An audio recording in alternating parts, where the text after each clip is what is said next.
साथ बहुत ही important topic के साथ आज आए हैं, जिससे आपको ज़्यादा से ज़्यादा परीक्षा में और पढ़ने में यानी जानकारी मिलती रहे, जिसे हम हर बार सोचते हैं कि आखिर हम खाना खाते हैं तो खाना कैसे कहाँ और चला जाता है और पच जाता है, उसके बारे में हम बहुत सोचते हैं।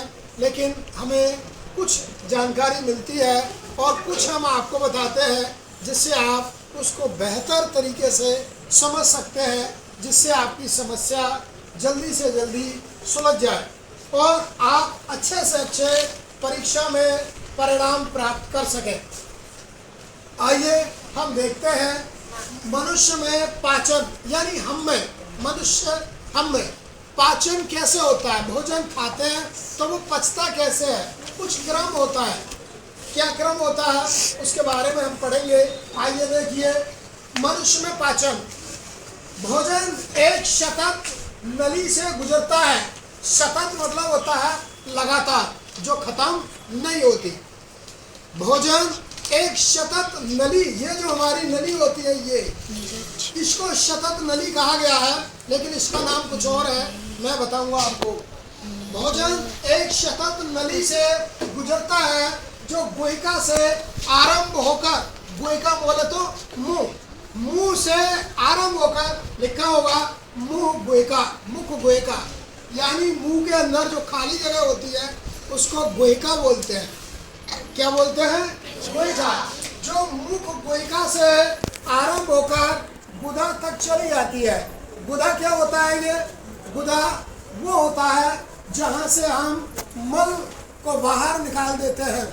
जो पचा हुआ भोजन या अपचा भोजन जिसको हम बाहर निकाल देते हैं, उस जगह को हम मल द्वार या गुदा द्वार कहते हैं।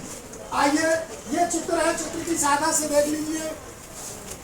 ये हमने मुंह से खाना खाया मुंह में, और ये मुख गुहिका में चला गया, और गुहिका के साथ ये इसमें लाला ग्रंथि और बहुत सारे एंजाइम्स, हमारे लार ग्रंथि जिसको हम बोलते हैं, लाला ग्रंथि इसी को बोल रहे हैं जहाँ से लार निकलती है, वो खाने में जैसे ही मिलती है और मिलने के बाद जब हम उसको दांतों से चबाते हैं, चबाने के बाद ये इस नली में, जिस नली का नाम है ग्रसिका, उस नली में चला जाता है, या ग्रस नली भी बोलते हैं।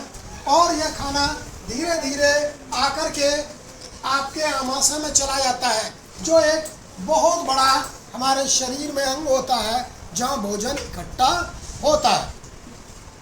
उसके बाद ये खाना क्षुद्रांत्र में चला जाता है, जिसको हम छोटी आंत भी कहते हैं। छोटी आंत नाम है, लेकिन ये साइज में बड़ी होती है, जबकि बड़ी आंत साइज में छोटी होती है। छोटी आंत लगभग 7 से 8 मीटर तक लंबी होती है, जबकि बड़ी आंत 1 से 1.5 मीटर तक बड़ी होती है। उसके बाद ये वृत्तांत्र में चला जाता है, जिसको हम बड़ी आंत भी कहते हैं। उसके बाद गुदा द्वार द्वारा बाहर निकाल दिया जाता है। ये डायग्राम है, आराम से अच्छे से तरीके से इसे देख लीजिए, फिर मैं आपको एक क्रम और बताता हूँ। ये जब भोजन इस नलिका को, कौन सी नलिका को? इस नलिका को विभिन्न भागों में बांटा गया है या बांट सकते हैं। कौन कौन से भागों में बांट सकते हैं भाई? देखिए, नंबर 1 मुख गुहिका, जो मैंने आपको बताया, जो मुंह का खाली स्थान है उसको मुख गुहिका कहते हैं। उसके बाद ग्रास नली, ये जो हमारे, इसको इंग्लिश में ईसोफेगस कहते हैं, इसको हिंदी में ग्रास नली या ग्रसिका कहते हैं। यहाँ आप लिख सकते हैं, मैंने लिखा है दोनों, इसको ग्रास नली या ग्रसिका भी कहते हैं।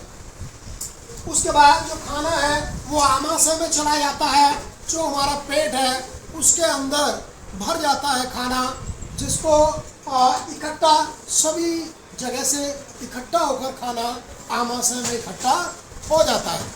उसके बाद जो हमारा खाना है उसमें अग्न्य से उसमें चला जाता है, अग्न्य से आपको दिया है, और उसके बाद क्षुद्रांत्र में, यानी कि ये लिखा है छोटी आंत में, यहाँ पर आप कह रहे होंगे आपने ये दोनों तो बताए नहीं, अब मैं आपको बताता हूँ कि ये पित्ताशय है जो अग्न्याशय है, यहाँ से इंजाइम्स मिलते हैं हमारे भोजन में जो पचाने का काम करते हैं।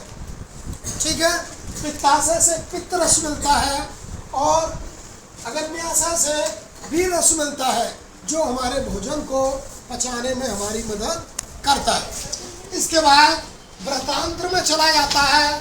वृत्तांत्र का मतलब है बड़ी आंत, उससे पहले छोटी आंत में, उसके बाद बड़ी आंत में, और उसके बाद मल द्वार। मल द्वार जहाँ से हम मल मूत्र निकालते हैं, जो पचा हुआ भोजन है उसको बाहर निकाल देते हैं, और मल द्वार को गुदा द्वार भी कहते हैं।